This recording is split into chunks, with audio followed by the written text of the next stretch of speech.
तो दोस्तों आज हम समझने वाले हैं प्रकाश के परावर्तन के नियम। तो प्रकाश के परावर्तन के नियम क्या हैं? तो दोस्तों जैसा कि इसमें इस चित्र में आपको दिखाई दे रहा होगा कि आपतित किरण, जो आने वाली किरण को हम कहते हैं आपतित किरण, और जो आईना से टकरा के जाती है उसे हम कहते हैं परावर्तित किरण। अब ये एक प्रकार का समतल दर्पण है, इसमें ये पीछे कलाई लगा हुआ है, कलाई, या आप यह भी कह सकते हैं कि सिल्वर ब्रोमाइड लगा हुआ है, जिसके कारण से हमें दिखाई देता है। और इसके बीच में क्या ले रहता है? अभिलंब। इसे हम नॉर्मल भी कहते हैं, इसे यन से हम दर्शाते हैं, इसे यन से दर्शाया जाता है।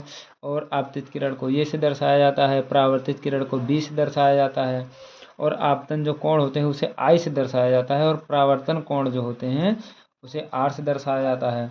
और इसे हम परावर्तक तल भी कहते हैं, एक्स वाई अक्ष, और इसे वो बिंदु कहते हैं। अब परावर्तक तल, यह परावर्तक तल यानी कि दर्पण है, परावर्तक तल कहिए या दर्पण कहिए।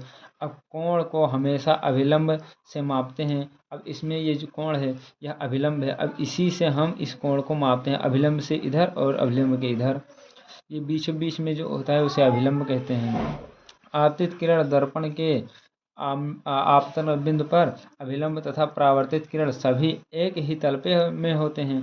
अब जैसे कि देख लीजिए, आपतित किरण जो है यह भी इसी तल में आकर मिला है, परावर्तित किरण है वो भी इसी तल में मिला है। जो यह कोण बनाता है आपतन कोण परावर्तन कोण, वो भी इसी तल में बनाता है, अभिलंब भी इसी तल में है। आपतित कोण को हम किससे, आपतित किरण को हम दर्शाते हैं ये से, आपतन कोण को आई से दर्शाते हैं, परावर्तन कोण को आर से दर्शाते हैं, परावर्तित कोण को बी से दर्शाते हैं। ये प्रकाश के परावर्तन का नियम। अगर यही ग्राफ आपको समझ में आ गया तो यह जान लीजिए कि आपको प्रकाश के परावर्तन के नियम याद हैं। कहने का मतलब ये है कि इसी में ये जैसे जैसे दर्शाया गया उसी को इसमें ऐसे लिखा गया है। ये नीचे आप इसका स्क्रीनशॉट भी ले सकते हैं। तो बने रहिए नेक्स्ट वीडियो के लिए। धन्यवाद।